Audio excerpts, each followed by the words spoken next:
Pasuruan ini tidak kalah dengan yang lain. Nah itu. Kita punya gunung, kita punya laut, kita punya daratan, jangkep lah Pasuruan, lengkap. Wisata juga sama, jangkep kita itu. Tinggal kita bagaimana untuk memaksimalkan potensi-potensi itu.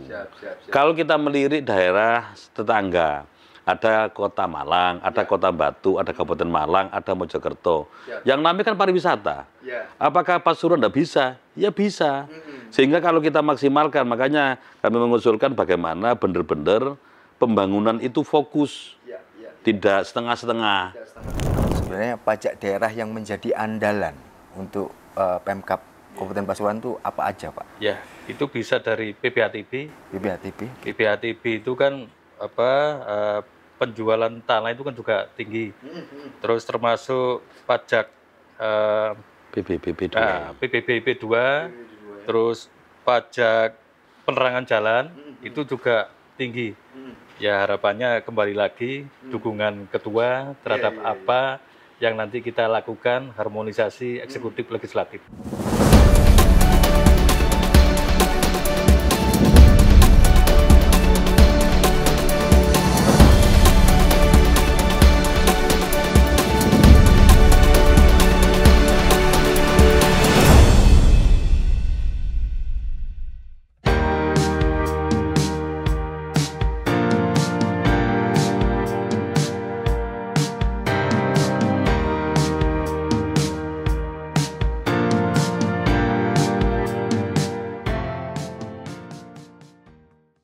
Assalamualaikum warahmatullahi wabarakatuh. Salam sejahtera bagi kita semua. Salam, Om Swastiastu, Namo Buddhaya, salam kebajikan. Jumpa lagi bersama saya Randy Nikuramanda di program Gebrakan Wakil Rakyat Jawara, Jagongan Wakil Rakyat bersama DPRD Kabupaten Pasuruan. Bertempat di gedung DPRD Kabupaten Pasuruan, saya akan membahas mengenai potensi besar pajak daerah di Kabupaten Pasuruan. Sudah bergabung bersama saya Ketua DPRD Kabupaten Pasuruan Bapak Samsul Hidayat dan Kepala BPKPD Kabupaten Pasuruan Bapak Yuswianto. Langsung saja kita sapa keduanya. Selamat siang, Pak. Siang. Baik, Pak, langsung saja saya tanya ke pihak Pak Samsul ya sebagai pihak legislatif. Nah, mungkin seberapa sih potensi daerah di Kabupaten Pasuruan dan dukungan-dukungan dari pihak DPRD seperti apa untuk ke eksekutifnya? Jadi yang pertama, kami di DPRD ini sangat mensupport betul inovasi-inovasi yang dilakukan oleh pemerintah daerah, khususnya terkait dengan pajak. Kita ketahui bahwa pajak ini masih menjadi primadona untuk pendapatan asli daerah. Makanya yang kita lakukan, ada beberapa hal. Yang pertama, terkait dengan regulasi. Kita mencoba, kita ketahui bahwa yang namanya perda, pajak dan retribusi daerah itu perlu penyesuaian-penyesuaian. Karena masih itu yang pertama. Kemudian yang kedua terkait dengan pengawasan sesuai dengan tupoksi kita. Jadi karena pajak ini menjadi primadona, bagaimana kebocoran pajak ini semaksimal mungkin bisa kita minimalisir. Tuh. Kemudian yang ketiga adalah advokasi publik. Bagaimana kita memberikan sosialisasi, pemahaman kepada masyarakat akan pentingnya pajak untuk pembangunan Kabupaten Pasuruan. Baik, kalau selama ini yang terjadi, bagaimana sih kolaborasi antara pihak eksekutif dan legislatif? Apakah dalam membahas saat ini kan sedang berjalan nih rancangan KUA PPAS. Mungkin kolaborasinya perubahan keuangan. Seperti apa itu Pak, kolaborasi antara eksekutif dan legislatif? Jadi kebetulan saat ini kan lagi barusan dilakukan mutasi. Mutasi pemerintah oleh Pak Bupati. Terutama di dinas di bagian pendapatan, di bidang pendapatan. Ini kemarin kami mencoba untuk mengundang pendapatan bahwa apa-apa yang telah dilakukan oleh yang lama itu yang bagus tetap dimaksimalkan. Di antaranya ada operasi sisir. Nah, itu ternyata kemarin laporannya juga agak lumayan. Jadi ada peningkatan lah. Itu. Baik. Kalau ini Pak, tadi Bapak menyinggung mengenai regulasi. Nah, mungkin ada nggak di DPRD Kabupaten Pasuruan regulasi yang tentu tidak relevan atau relevan masih digunakan untuk mendukung memaksimalkan potensi daerah ini, Pak? Kebetulan di DPRD itu kan ada Badan Pembentukan Peraturan Daerah.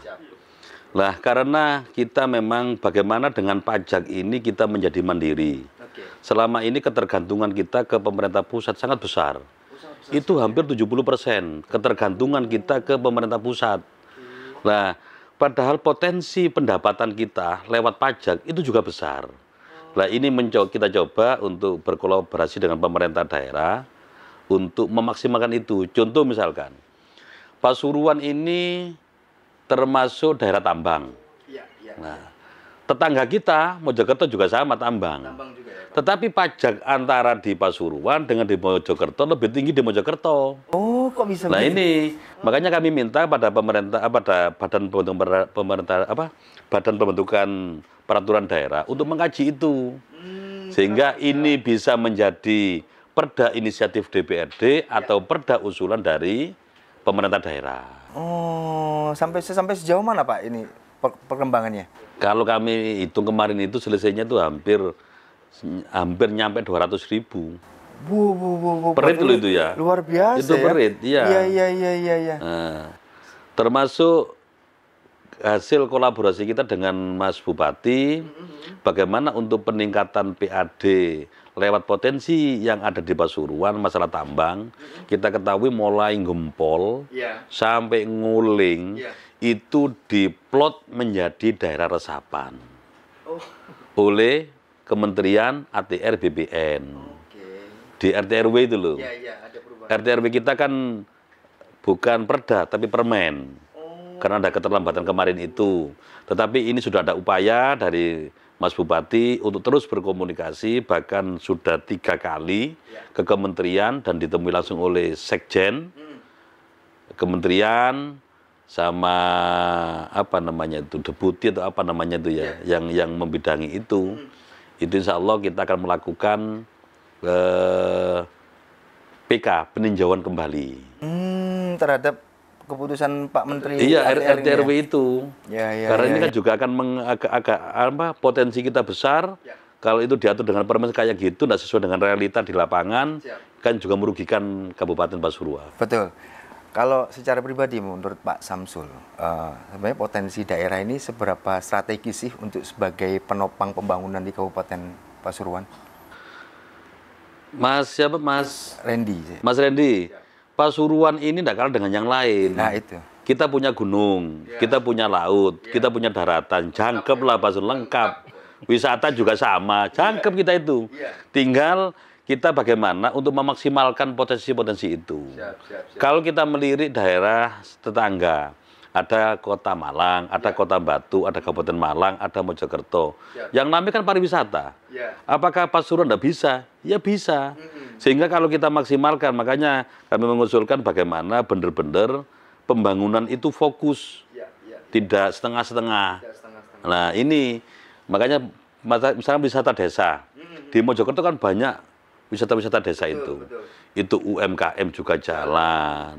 Kemudian pajak juga bisa meningkat dan sebagainya. Itu mungkin untuk kedepannya yang kita didorong ya Pak ya. Iya. Mohon izin Pak Ketua, izin pindah ke Pak Yuswianto. Nah, tadi Pak Ketua sedikit membocorkan adanya potensi kebocoran-kebocoran pajak daerah. Nah mungkin Pak Yuswianto bisa menjelaskan lebih detail apa-apa aja itu Pak sektornya yang mungkin lebih. Monggo Pak. Mungkin yang izin Mas Randi, Pak Ketua. Jadi saya ini baru menjabat di Badan Pengelolaan Keuangan Daerah terkait Kepala BPKPD. Jadi tadi sampaikan Ketua, tadi regulasi yang perlu disesuaikan karena tidak relevan. Yang kedua, ya ini menjadi tanggung jawab kita tentang kebocoran. Ya. Jadi mungkin kita masih konsolidasi terkait kebocoran-kebocoran itu yang nanti kita cari lagi, kita lihat lagi yang disampaikan Ketua tadi, di mana titik-titik itu yang menjadikan kebocoran terbesar. Karena banyak informasi bahwa kebocoran-kebocoran seperti parkir seperti air bawah tanah. Nah, mungkin itu menjadi PR kita bersama di BPKPD untuk menjadi evaluasi terbesar kita yang disampaikan ketua. Mungkin itu, Mas Andi. Baik, saya ingin tahu seberapa besar sih kontribusi pajak daerah untuk APBD Kabupaten Pasuruan? Kalau sampai saat ini kurang lebih 600 sekian miliar. 600 sekian miliar dari total pendapatan kita 3,9 triliun. Sedangkan belanja kita 4 triliun. Yang disampaikan ketua tadi masih besar 72% ketergantungan kita kepada dana transfer. Jadi APBD kita itu masih belum ideal terkait pendapatan. Makanya harapan tadi kita minta dukungan Ketua DPR untuk bisa mensupport eksekutif terkait produk-produk yang sudah tidak relevan, mungkin perdanya mungkin nanti kita sesuaikan. Sesuaikan ya. Siap. Baik. Kalau selama ini yang sudah berjalan, sebenarnya pajak daerah yang menjadi andalan untuk Pemkab Kabupaten Pasuruan itu apa aja, Pak? Ya, itu bisa dari PPATB. PPATB itu kan penjualan tanah itu kan juga tinggi. Terus termasuk pajak PBBP 2. PBBP 2, terus pajak penerangan jalan itu juga tinggi. Ya harapannya kembali lagi dukungan ketua terhadap apa yang nanti kita lakukan harmonisasi eksekutif legislatif. Mungkin itu. Begitu ya. Baik. Terima kasih Pak Yus. Saya pindah ke Pak Samsul lagi. Mungkin bisa dijelaskan sedikit Pak Ketua mengenai tantangan ke depan apa sih yang bisa dimaksimalkan atau kolaborasi apa yang bisa dimaksimalkan antara eksekutif dan legislatif untuk memaksimalkan potensi pajak daerah ini? Terima kasih Mas Hendy. Kalau saya lihat itu ada 3 hal ya. Ada 3 hal yang saat ini kita evaluasi. Yang pertama, terkait dengan pajak ini kesadaran masyarakat masih rendah. Kemudian yang kedua, kebocoran dan ketidaktertiban administrasi. Ya. Kemudian yang ketiga, kurangnya inovasi digitalisasi sistem. Tapi alhamdulillah karena kita antara DPRD dengan pemerintah daerah, karena kita juga bagian dari pemerintah daerah, Mas Hendy ya. Tiap tahun kami lihat itu di pemerintah daerah sudah ada perkembangan sistem. Contoh misalkan PBBP 2 yang kita bayar pajak itu ya, di pedesaan atau perkotaan. Saat ini pemerintah daerah sudah memberikan terobosan, bisa kalau dulu kan bayarnya kan manual. Mohon maaf saya juga mantan perangkat desa, mantan sekdes, saya tahu betul. Dulu itu kan bayarnya itu kan ke pemungut, ke Pak Kasun atau ke Awil gitu ya. Kemudian ya door to door. Kemudian setelah ngumpul dibayarkan ke desa. Dari desa dibawa ke kecamatan. Nah, inilah yang agak rawan. Potensi ini rawan. Kita ketahui berapa kebocorannya. Bisa bocornya itu dari pemungut, bisa dari desa, bisa dari kecamatan. Nah, akhirnya ada inovasi saat ini bisa bayar lewat QRIS. Bisa lewat Alfamaret, Indomaret, bisa lewat Shopee. Asalkan saldonya ada. Kalau saldonya ada kan mana mungkin bisa bayar kan itu ya. Jadi saldonya ada kan itu. Ya. Jadi sudah ada terobosan. Cuma masalah sistem ini yang saat ini lagi kita mencoba bagaimana yang terbaik.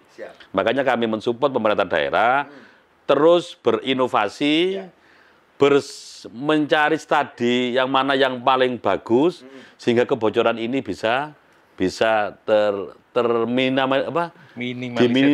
minimalisir lah kan itu. Oke. Baik, ini tadi pembicaraan mengenai hal ini tadi menarik. Saya langsung lempar ke Pak Yuswianto ya, Pak. Pak, menjawab panjangnya birokrasi tadi ya. Mungkin ada nggak langkah dari Pemkab mungkin menyediakan aplikasi atau kan kemudahan pembayaran sudah ada tuh. Mungkin ke depan ada kemudahan aplikasi atau satu atap deh untuk pembayaran seperti apa, Pak? Jadi apa yang disampaikan ketua tadi itu menjadi salah satu PR kita untuk menangkap inovasi Siap. yang disampaikan ketua.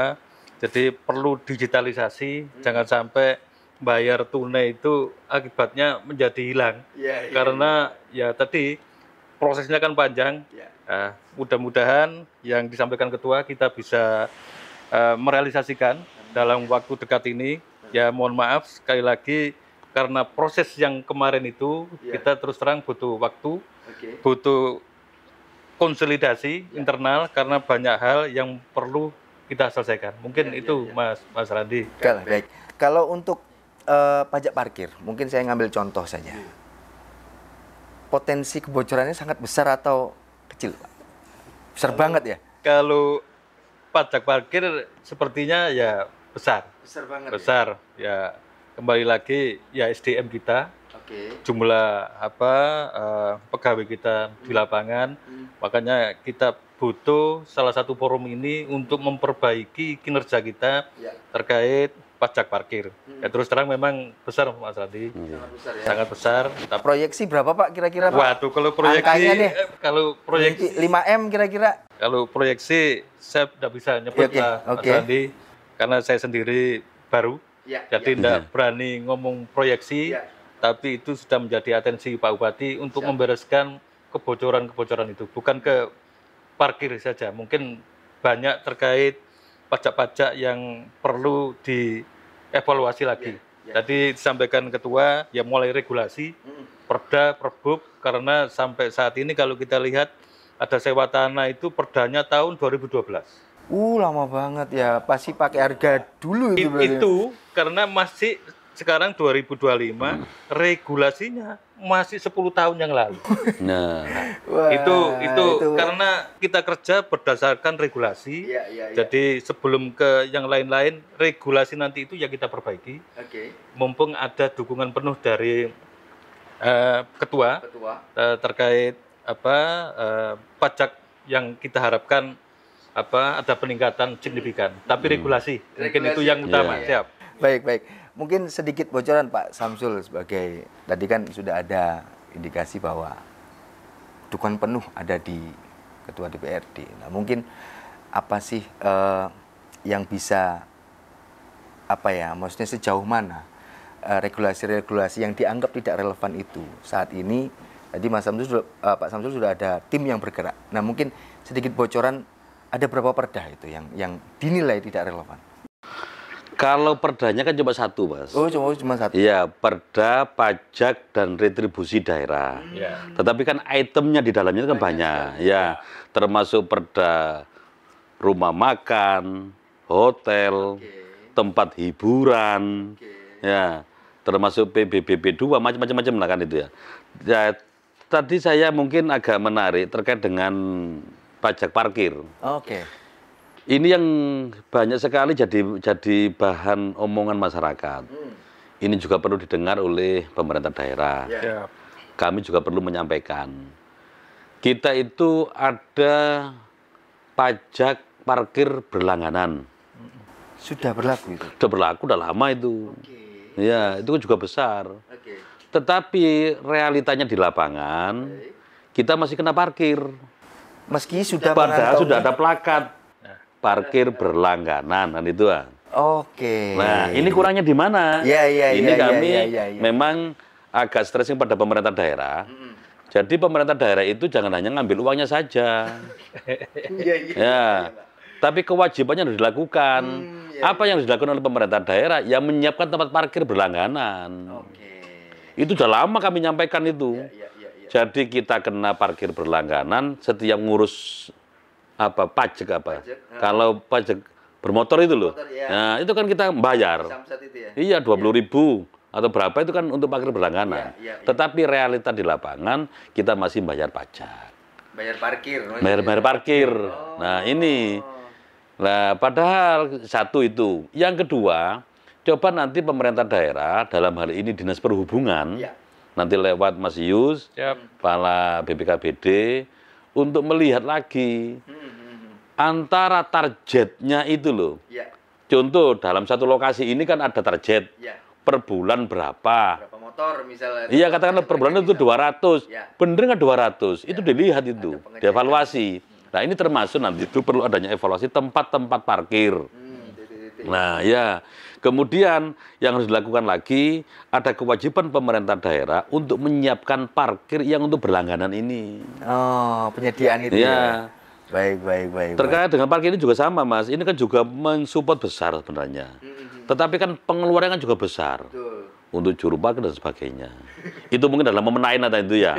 Yang terkait dengan teknis itu nanti. Baik. Nah, langsung aja Pak Yus, mungkin menanggapi pernyataan Pak Ketua tadi seperti apa Pak nantinya? Terkait parkir tadi. Ada kan catatan beberapa Pak Ketua mengenai parkir berlangganan yang tidak efektif, nah, di lapangan. Nah, mungkin seperti apa Pak? Yang pasti kata pertanyaan yang kita sampaikan itu menjadi evaluasi. Jadi evaluasi ke dalam di BPKPD khususnya pajak parkir. Karena parkir itu juga macam-macam, ada parkir berlangganan, ada parkir khusus, ada parkir yang lainnya. Nah, kembali lagi saya ini masih baru, Mas. Jadi perlu melihat lagi pertama terkait SDM kita, terus permasalahan tadi ya perlu saya garis bawahi, itu yang menjadi perhatian kita yang utama yang disampaikan. Mungkin itu Mas Radi. Baik, Pak Samsul mungkin agak sedikit berbeda ya. Tadi kan soal bagaimana mencari potensi. Nah ini soal bagaimana memaksimalkan belanja yang didapat dari pajak daerah ini untuk beberapa sektor, misal sekolah atau apa. Nah bagaimana langkah-langkah yang diberi masukan dari DPRD ke eksekutif seperti apa? Yang terkait masalah? Terkait untuk potensi yang sudah ada untuk mengenai pembangunan. Untuk bangun sekolah atau apa, atau pembangunan apa gitu, seperti apa? Kembali lagi terkait dengan pembelanjaan. Pembelanjaan itu kan memang menjadi kewenangan dari pemerintah daerah. Meskipun tetap nanti itu juga akan melibatkan DPRD. Jadi kami melihat selama ini potensi pajak yang cukup lumayan, ini juga dipergunakan oleh pemerintah daerah sesuai dengan prioritas daerah. Terus contohnya untuk pendidikan, untuk infrastruktur, ya, dan untuk yang lain. Makanya kami sendiri yang di DPRD, khususnya yang di Komisi 2 yang membidangi, itu seringkali melakukan sosialisasi ke masyarakat terkait dengan pentingnya pajak ini. Itu sudah disosialisasikan ke... Sudah. Baik, kalau tadi kan Bapak sempat, ya itu sebagai bentuk pengawasan ya, ada 3 poin yang tadi disampaikan. Nah mungkin ada nggak catatan-catatan yang kemudian, jadi ini kan lagi berjalan nih, ada catatan-catatan baru yang kemudian jadi masukan DPRD Pasuruan ke pihak eksekutif? Terkait masalah pajak ya? Jadi kami melihat beberapa desa, kita ngambil contoh yang PBBP 2 ya, PBB 2, SPPT itu ya, yang masalah bayar rumahnya atau tanahnya dan sebagainya itu ya. Itu kami melihat masih sangat minim untuk rewardnya. Jadi waktu kemarin saya nyampaikan, masa sih wong dia itu lunas PBB satu desa hanya dikasih jaket. Baik. Lunas pajak, kan itu ya. Lunas pajak. Meskipun item-itemnya di pajak itu juga banyak untuk pemungut, juga ada apa namanya Mas? Apa namanya itu? Upah pungut. Upah pungut ada. Datang ke rumah-rumah itu? Iya, itu ada. Itu per SPPT ada itu. Kemudian untuk setiap pendapatan apa namanya CL itu apa ya? Itu dapat, desa juga dapat. Baik. Nah, mungkin langkah yang dilakukan oleh DPRD supaya partisipasi masyarakat makin maksimal untuk membayar pajak seperti apa? Kami ada beberapa inovasi sebenarnya yang akan kami sampaikan. Di pemerintah daerah itu ada program yang dulu programnya Pak Bupati lama ya, yang saat ini masih belum dicabut atau masih berlaku ya. Yang namanya SDSB, Satu Desa Satu Bank Sampah. Kami akan membuat file project bagaimana masyarakat itu membayar pajak lewat sampah. Gimana itu Pak? Bisa dijelaskan lebih gimana itu Pak? Ya, iki ngopi ini kudu atau mana iki Mas? Iya. Asik ya asik katanya. Iya. Jadi di desa itu kan ada SDSB itu satu desa satu bank sampah. Satu desa satu. Kami sudah membuat proyek di Gempol. Oke. Ada salah satu dusun. Ya. Itu kan masyarakat nabung lewat sampah. Sampah yang dihasil dari rumah tangga maksudnya Pak? Sampah rumah tangga itu dipilah mulai dari rumah. Baik. Yang kertas disendirikan, yang plastik disendirikan, yang tidak mempunyai nilai ekonomis disendirikan. Oke. Nah, yang plastik sama yang kertas ini ditimbang, ditabung. Nanti setiap tahun, biasanya itu menjelang Ramadan, atau di saat malaman Ramadan, itu dibagi tabungannya. Oh, setahun ini dapat berapa? Iya. Karena PL Project itu yang saya yang dapat banyak malah saya kasih support. Supportnya seperti apa Pak maksudnya? Ya, misalkan Dapat reward atau satu dusun ini misalkan yang terbanyak si A ini dapat 5 juta misalkan. setahun Satu Pak? tahun. Sampai 5 juta. Sampai misalnya 5 juta. Wow. Tak kasih tambahan 1.500. Wow. Banyak yang iri loh Pak, seharusnya kan yang dapat minim yang dapat. Kok malah ada yang banyak Yang dapat? lo enggak, justru yang banyak itu yang paling tertib lah gitu Iya, kan. iya. Oh, banyak. Nah, ini ke depan kami mencoba agar masyarakat itu karena kan kadang-kadang pajak itu masa terbebani. Oke. Kalau ini malah jadi membuang kan Iya. kesannya malah. Makanya bagaimana bayar pajak lewat sampah.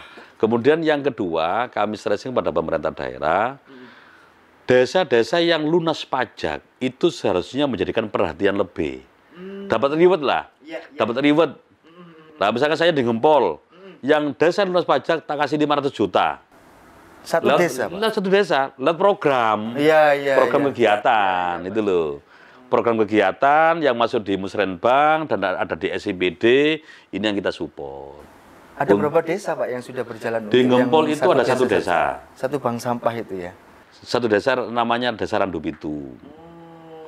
Saya hafal kalau di Beji itu ada dua. Ada Desa Kedung Boto sama Desa Ngembe. Dan dapil saya kan hafal semua. Kenapa? Kalau di Gempol yang lunas PBB pajak tak kasih 500.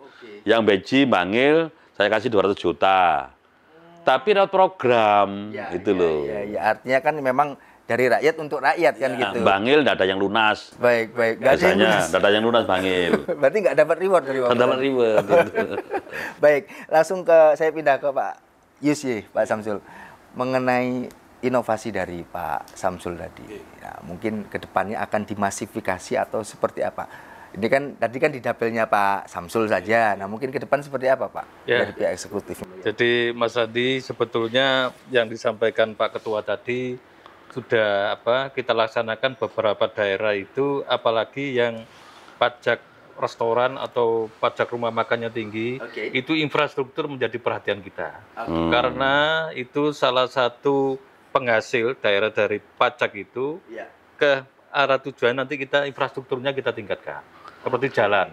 Kayak arah Duren Sewu, Makoya, itu kan diperbaiki jalan. Artinya itu sebetulnya daerah sudah menjadi perhatian yang disampaikan ketua, itu sudah dilakukan pemerintah daerah.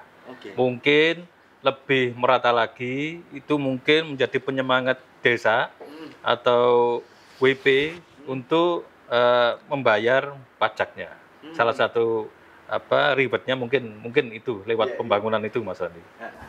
Mungkin tidak kemudian kayak tadi ketika Pak Ketua nyinggung mengenai reward, dapat cuman jaket. Nah, bentuk-bentuk yang kecil-kecil maksudnya benda-benda kecil selain jalan tadi mungkin enggak itu, Pak? Kita sebetulnya tiap tahun ada kegiatan. Ada kegiatan di BPKPD itu terkait wajib pajak yang taat pajak, itu kita adakan kegiatan seperti jalan santai, itu kita kasih hadiah-hadiah seperti sepeda motor, seperti TV, barang-barang elektronik itu ada tiap tahun. Event tertentu ya. Terus sebetulnya secara ketentuan pajak dan retribusi 10% itu sudah masuk di bagi hasil pajak ke desa. Jadi pajak kita itu dapat berapa, retribusi dapat berapa, itu 10%-nya sudah kita bagikan ke desa. 10%. Udah jalan itu. Itu sudah jalan lama. Iya. Mungkin itu Mas. Baik. Kalau tadi kan saya sempat dari Surabaya kan jalan ke sini terus lewat kawasan industri. Ya, Pak. Nah, mungkin Pak Yus melihat potensi itu sebagai potensi pajak daerah yang bisa dipungut atau kayak gimana, Pak? Kalau industri itu mungkin cuma PBATB mungkin. Apa itu PBB. Jadi tidak banyak yang kita pungut dari perusahaan-perusahaan karena itu kewenangan pusat terkait perusahaan. Terus jalan itu juga kita mempunyai kewenangan terkait jalan. Ada jalan negara, ada jalan provinsi, ada jalan kabupaten kota, ada jalan desa. Itu yang membuat kita kesulitan untuk menangani apabila ada jalan negara yang rusak, sedangkan masyarakat mengeluhkan kerusakan jalan itu. Itu mungkin masyarakat kan tidak bisa membedakan jalan negara dan jalan kabupaten. Taunya rusak. Jalan rusak itu. Kalau Pasuruan ini kan mulai berkembang bila kawasan wisatanya ya. Tentu banyak hunian-hunian atau hotel-hotel. Nah, itu potensi pajaknya gimana, Pak? Kalau potensi pajak hotel ya termasuk bagus. Tapi dengan adanya kemarin itu beberapa kali efisiensi seperti perjalanan dinas sesuai Impres 1 2025 juga semakin menurun. Makin menurun karena menjadi ada kebijakan pusat yang efeknya ke potensi pajak kita seperti ke hotel menurun. Nggak boleh rapat di hotel. Rapat nggak boleh keluar. Itu juga berdampak juga terhadap pajak kita. Oh gitu. Baik. Sebelum ini kan akan berakhir Pak Ketua. Mungkin saya minta waktu 1 menit atau 2 menit Pak Ketua menyampaikan pesan, harapan, dan imbauan kepada masyarakat untuk meningkatkan partisipasi sadar pajak. Nah mungkin langsung di kameranya, monggo Pak, langsung disampaikan. Terima kasih. Mari kita membangun Kabupaten Pasuruan dengan menjadi wajib pajak yang taat. Pajak bukan untuk kita, tapi pajak untuk sekolah yang perlu kita bangun, jalan yang perlu kita bangun. Pajak jangan menjadi beban, tapi menjadi perjuangan dan amal jariah kita. Baik, terima kasih Pak Samsul.